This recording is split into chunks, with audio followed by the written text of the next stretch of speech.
자, 김수영 시인의 어느 날 고궁을 나오면서 분석 시작하겠습니다. 자, 제목 위에 있는 조그마한 글씨를 먼저 읽어볼게요. 이 작품은 1960년대를 살아가는 작가 자신에 대해서 성찰을 형성한 시다라고 써 있네요. 자, 1960년대가 일단 나왔습니다. 자, 1960년대 그러면은 이승만 정권 시기부터 박정희 정권 시기로 넘어가는 그 시기입니다. 변하지 않은 한 가지가 있네요. 뭐가 변하지 않았냐 봤더니 이 시기는 독재 정권 시기입니다. 자, 독재 정권이 나왔다 그러면 당연히 이 현실의 모습, 이러한 정권의 모습을 긍정적으로 표현할 이유는 없습니다. 기본적으로 이 작품도 현실의 모습은 부정적이구나. 부정적인 현실의 모습을 다루는구나. 전제까지도 괜찮을 것 같습니다. 자, 시대 상황에 관한 작가의 인식 무엇에 대해서? 시대 상황에 대해서 이미 정리했습니다. 부정적으로 여기고 있다. 문학과 현실의 관계에 주목하여 작품을 감상해보자. 자, 이제 제목부터 볼 건데, 자, 아까 위에 나왔던 말 그대로 연결시켜도 될 것 같습니다. 어느 날 고궁을 나오면서, 자, 고궁이라 그러면은 오래된 궁궐, 오래된 궁전 이 정도 이해하면 되겠지. 자, 궁궐이 나왔으니까 지배층과 관련된 거, 피지배층 관련된 거, 지배 권력과 관련된 거잖아. 그러니까 이 작품이 쓰여진 건 1960년대 그 시대상을 바탕으로 하니까 제목에 나와 있는 요 고궁은 부정적인 권력 당시의 암울한 현실을 상징하는구나. 그렇게 이해하시면 될 것 같아요.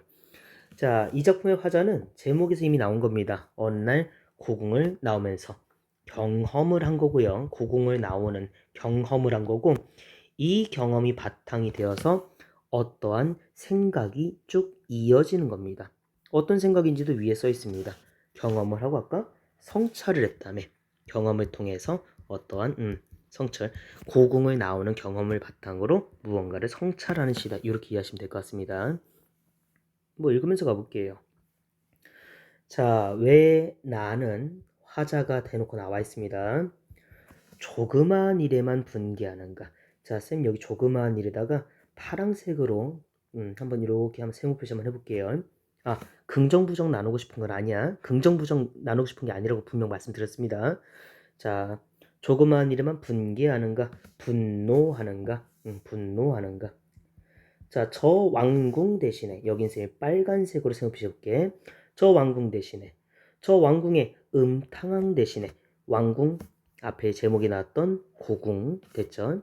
그 음탕 대신에 50원짜리 갈비가 기름 덩어리만 나왔다고 분노하고 옹졸하게 자 뜻이 안 나와 있네. 옹졸하게 그러면은 속 좁게 조금 속된 표현으로 찌질하게 분노하고 왜 실이 이렇게 썼을까잉? 설렁탕집 돼지 같은 주인년한테 욕을 하고 네, 일단 이렇게 한번 해볼게요. 옹졸하게 욕을 하고 자 지금 여기를 봤더니만 표현법 반복된 게 보입니다. 옹졸하게 라는 말이 반복이 됐고 그리고 욕을 하고 라는 말이 반복이 됐고 똑같이 분개라는 말이 계속 반복된 거 확인하셨습니까? 자, 첫 번째 안에 쓰여 있는 가장 핵심은 일단 시어의 반복이다 이렇게 가시면 될 것 같아요. 시어의 반복 첫 번째 가겠습니다. 자, 시어가 반복이 됐으니까 운율을 형성한다는 전제 까셔야 될 것 같고 그치? 운율을 형성한다 하나 그 다음에 두 번째 자 여기까지 한번 가보자고 자 누가 옹졸한 거야? 누가 옹졸한 거야? 화자가 옹졸한 거지 그치? 자신이 옹졸하다는 말을 반복을 했습니다. 자 심지어 뭐에 분노한지 다시 한번 보자. 왕궁이나 왕궁의 음탕 대신에 조그마한 것들 50원짜리 설렁탕집의 그 주인한테 자 왕궁급으로 뭔가 중요하고 대단하고 사회적이고 정치적인 문제에 대해서 화를 내고 있는 게 아닙니다. 정리해볼까? 자 이걸 통해서 화자의 그리고 다시 화자의 옹졸함을 강조하고 있다. 부각하고 있다. 자, 이 작품에서 이 옹졸함이라는 말이 상당히 중요하게 나옵니다. 정확한 뜻 아예 적어 놓을게요. 이 작품에서 말하는 옹졸함이란 사소한 것, 다시 사소한 것에만 신경을 쓰는 그러한 태도를 옹졸하다라고 표현을 합니다. 그러니까 1960년대니까 독재 정권에 대해서도 비판을 해야 되는 거고 잘못된 그 무언가 사회적인 문제들에 대해서 신경을 쓰고 싸워야 되는 그 시기인데 이 작품의 화자는 갈비탕집이나 사실 설렁탕집 그 갈비에만 화를 내는 그런 사소한 거기에만 집중하는 그런 모습을 보이고 있다고. 무슨 말인지 이해했죠? 자, 결론만 얘기할까? 이렇게 사소한 것에만 신경 쓰는 이 내 모습 마음에 든다 안 든다? 마음에 들지 않는다. 이걸 통해서 화자는 성찰하는 모습을 보여주고 있는 거다. 성찰적 태도가 나타나는 거다. 이해했습니까? 자, 넘어가고 싶은데 쌤 아직 못 넘어갑니다. 여기도 조금 더 볼게요. 여기 아까 그 돼지 같은 주인년 이렇게 나왔지? 중요하니까 쌤 이렇게까지 표시해 볼게. 현관표 표시까지 했어. 자, 지금 여기 봤더니 교과서에 나온 말치곤 조금 표현이 셉니다. 그쵸? 비속어를 사용하고 있는 겁니다. 생각해봐라. 식당 가는데 마음에 안 들어. 거기서 막 화를 내. 어? 이게 뭐 상황에 따라 다를 수 있긴 하지만은 조금 뭐라고 해야 되지? 좀 속 좁은 사람처럼 보인단 말이야. 비속어를 사용해서 얻게 되는 효과 꼭 기억하세요. 화자 자신의 옹졸함을 강조하는 겁니다. 그대로 저렇게 화자 자신의 옹졸함을 부각하는 것이다. 더 시키게 할게. 내가 너무 찌질해 보인다 그 얘기야. 욕이나 하고 앉아있고. 자, 자기 자신을 지금 좋게 표현했다 안 좋게 표현했다. 딱히 좋게 표현하지를 않았다. 그쵸? 그래서 화자는 자기 자신에 대해서 상당히 네거티브한 부정적인 시각을 가지고 있다. 자조적인 모습이 나타난다. 이렇게 이해하셔도 괜찮아요. 이해했습니까? 자, 두 번째 언어 넘어가겠습니다. 자, 한번 정정당당하게 붙잡혀간 소설가를 위해서 나 지금 긍정 부정 나누는 거 아니라고 말씀드렸습니다. 밑에 가볼게. 언론의 자유를 요구하지 못하고 월남 파병. 왜 박정희 정부 때 보게 되면 저기 뭐냐 그 베트남으로 파병 보냈잖아, 그치?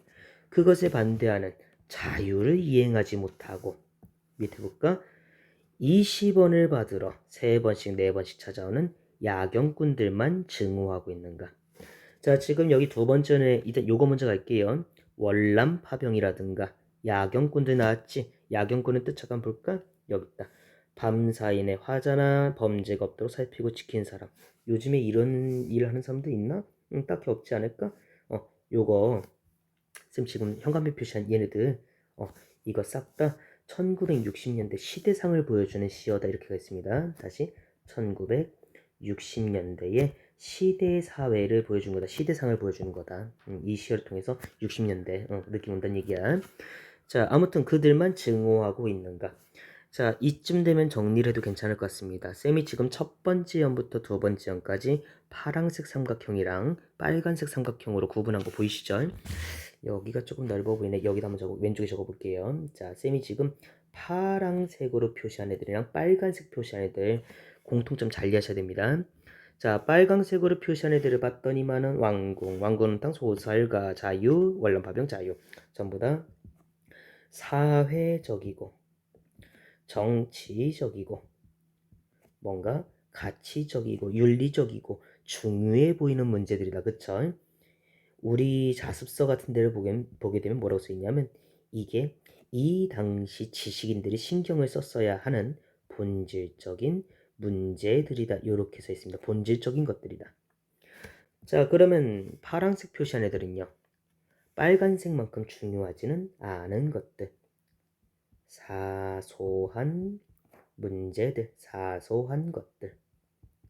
그렇기 때문에 얘들은 당시 시대의 상황을 고려했을 때 비중이 그게 중요하지는 않은 것들, 비본질적인 문제들, 요소들, 이것을 나타낸다. 이렇게 이해하시면 되겠네요. 자, 그럼 어쨌든 간에 서로 본질적이고 비본질적이고 반대되는 시어 쓰인 거 확인하셨죠? 이들끼리 시어가 대립, 대비, 뭐 대조, 뭐 써도 문제 없을 것 같습니다. 됐습니까? 자, 이 사람은 계속 사소한 것들만 증오, 분노하고 있는 겁니다. 라고 파란색 쓸게. 분노하고 있는 겁니다. 자, 밑으로 가겠습니다. 옹졸한, 찌질한이란 뜻이라 했어. 나의 전통은 유구하고 오래되었고 이제 내 앞에 정서로 가로놓여 있다. 쌤 경험상 애들이 여기를 진짜 이해를 잘 못해요. 정서가 우리가 시에 쓰기에는 그 정서 정도 생각해도 되는데 문제가 해석이 안 돼. 이거 요렇게 이해해보자. 옹졸한 나의 전통, 찌질한 나의 이 모습은 오래되었고 이제 내 앞에 정서로 가로놓여 있다. 즉 이제 내 앞에 그냥 익숙한 것이 되었다. 익숙한 것이 되어 있다. 이 정도로 의역하면 어떨까 싶어요. 즉 옹졸한 모습은 이제 나의 일상적인 모습이란 얘기야. 자, 뒤로 가봅니다.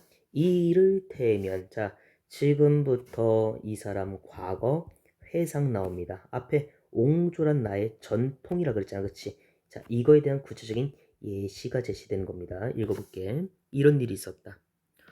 부산의 포로 수용소의 제14 야전병원에 있을 때 정보원들이 널스, 간호사들과 스펀지를 만들고 거즈를 개키고 있는 나를 보면서 자, 포로 수용소라 그랬으니까 약간 좀 전쟁 상황이지 않을까 그 생각이 좀 들기는 해. 근데 그때 야전병원에서 화자는 일을 했나 봐. 근데 간호사들과 스펀지나 만들고 있고 거즈나 개키고 접고 있던 거야. 개고 있던 거야. 자, 전쟁 상황인 걸 고려했을 때 요거 중요한 거 중요하지 않은 거. 그렇게 막 전쟁보단 덜 중요한 거. 그치? 그러니까는 비본질적인 문제들. 그러면 앞에 나와 있는 자 뒤에 나오는 거. 자, 정벌이 나한테 포로 경찰이 되지 않느냐고. 요거는 조금 얘보다는 사회적으로 조금 더 신경을 써야 되는 것들. 좋은 거라는 게 아니야. 좋은 거라는 게 아니라 좀 더 사회적인 문제에 가까운 거. 이렇게 이해하면 될 것 같습니다. 자, 그것이 되지 않는다고. 남자가 뭐 이런 일을 하냐고 노린 일이 있었다. 누구 옆에서? 너스들 옆에서. 됐습니까? 넘어가 있습니다. 지금도 다시 현재로 돌아왔습니다. 자, 지금도 내가 반항하고 있는 것은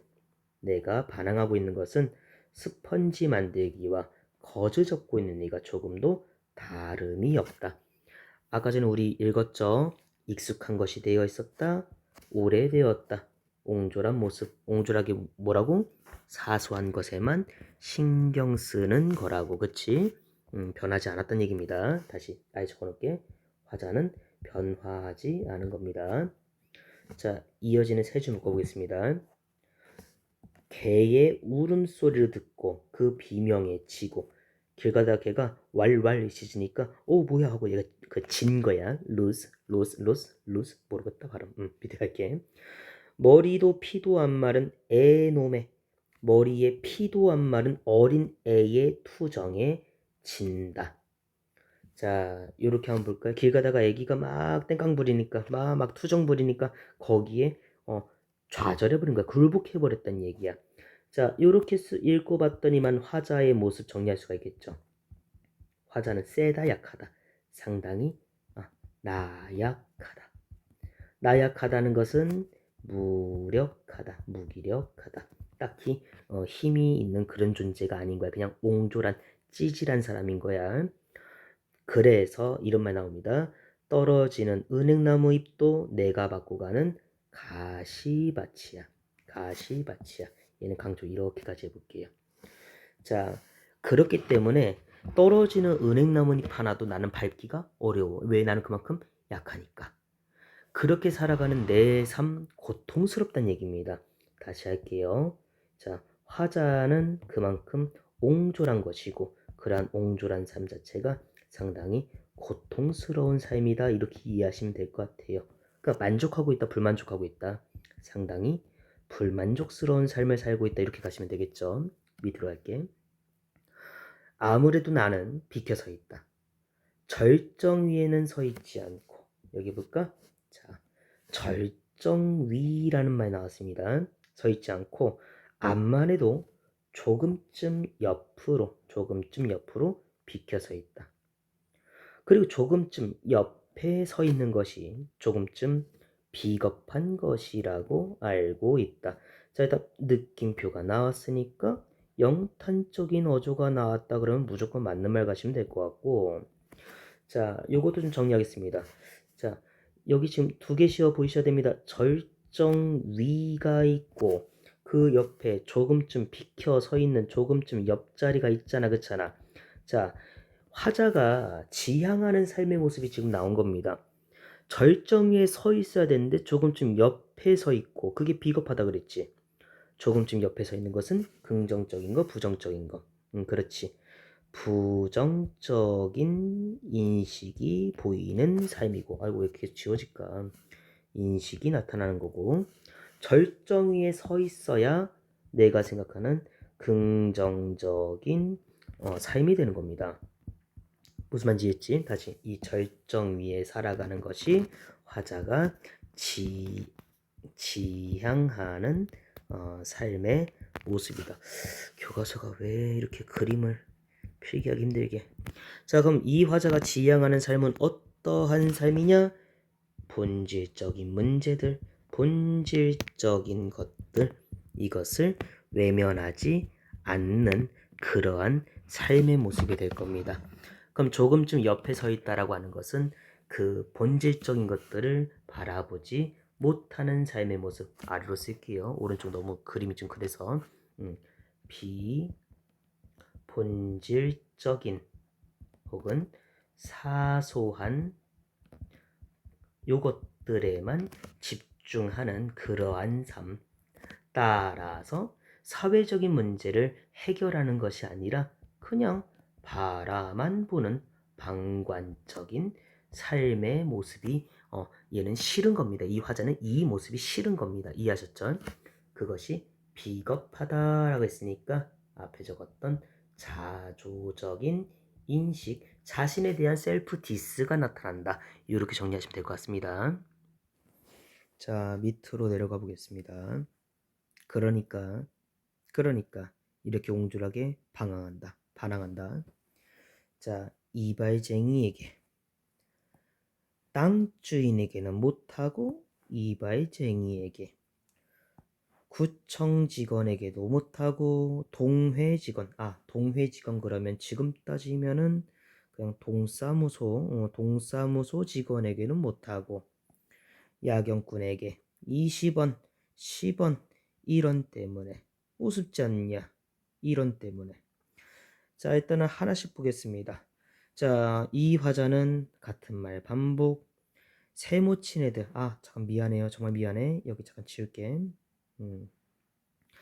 세모친 애들한테는 화를 내는데 빨간색으로 세모 표시한 애들한테 화를 못 내고 있다. 반항하지 못하고 있다. 이 얘기죠.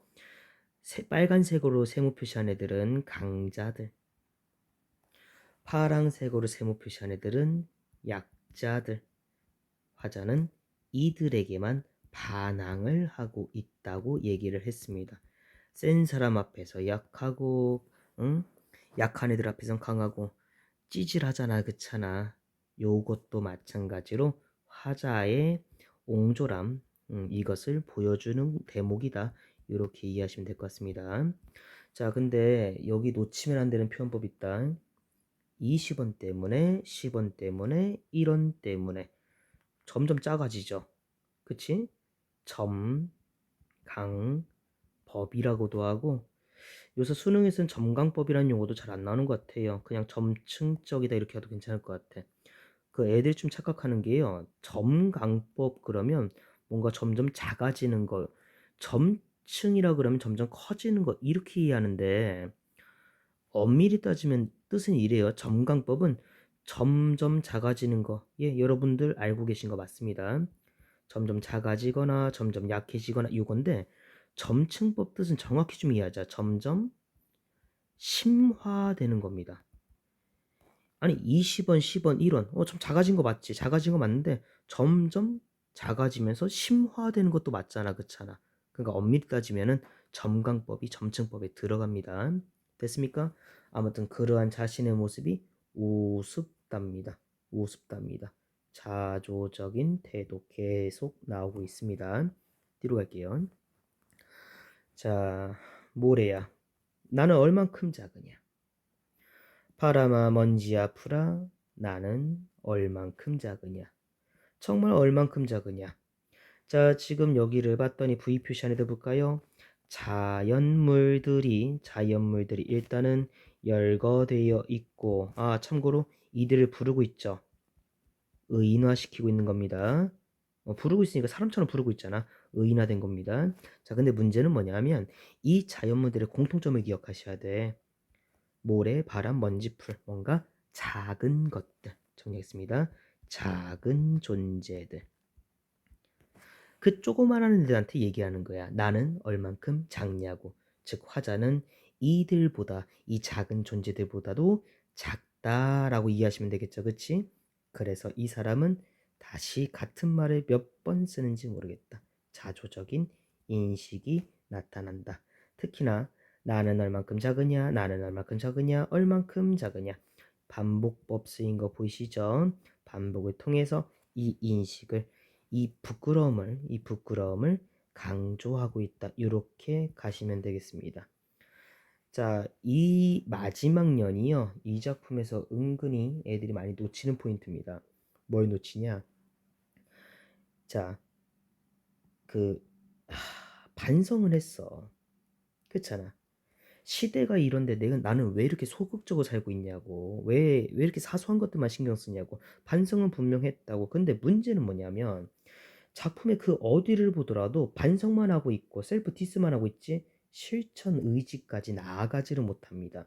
이게 이 작품이 보이는 한계다라고 나오는 문제들이 생각보다 많습니다. 요 정도는 일단 가셔야 될 것 같고, 저기 쌤 하는 김에 잠깐만 아니다. 여기다 보자. 자, 작품 본문은 다 끝났습니다. 써있는 말 조금 더 읽을게요. 이 작품은 1960년대 부조리한 현실을 살아가는 지식인의 고뇌. 문제 없죠? 계속 자조 막 부끄러워했으니까 고뇌를 노래하고 있다. 작가는 자신의 주변에서 불합리한 일을 겪게 되지만 당시에는 언론과 표현의 자유가 보장되지 못하였기 때문에, 아까 시대적인 거 보이시죠? 언론의 자유 얘기 못했다 그랬어. 소설가 뭐 얘기 못했다 그랬어. 물론 본인이 옹졸하다 그랬지만 비판의 목소리를 낼 수가 없었다. 이에 작가는 요 말 꼭 기억하세요. 자신의 소시민성을 성찰하고 비판하고 있다. 자, 현대문학에서 소시민이라는 말은 정말 많이 나옵니다. 쌤이 소시민이란 말이 나오면 쌤이 보통 이렇게 설명을 해요. 소시민, 그게 두 가지 모습 정도로 있다는 문학작품이 많이 제시가 된다. 일단 첫 번째는, 자, 이렇게 적어볼게. 현실에 소극적인 시민. 그러니까 참여를 안 하는 거야. 비판도 안 하고 뭐 시위를 하거나 그런 것도 아니야. 그냥 방관자적으로 바라만 보는 거야. 참여를 안 하는 그런 소극적 시민. 요것도 소시민이라고 그러고요. 다음에 2번 소자, 작은 소자로 가볼까? 뭔가 잘 사는 사람, 못 사는 사람. 막 부유하진 않은 사람. 서민 정도의 의미로 쓰이는 소시민이 있습니다. 물론 이 작품은 당연히 이 첫 번째 의미, 정치 현실의 소극적인 시민, 이 작품은 요 뜻으로 쓰인 겁니다. 이것을 어떻게 하고 있다? 비판하고 있다. 자, 이 작품은 화자가 요건 겁니다. 화자 자신이 이 정치 현실 소극적인 이 시민인 거야. 이거에 대해서 비판하고 있어. 자조적으로 자신을 바라보고 있어. 자, 이렇게 하면은 오늘 날 국어 나오면서 끝난 것 같습니다. 고생하셨습니다.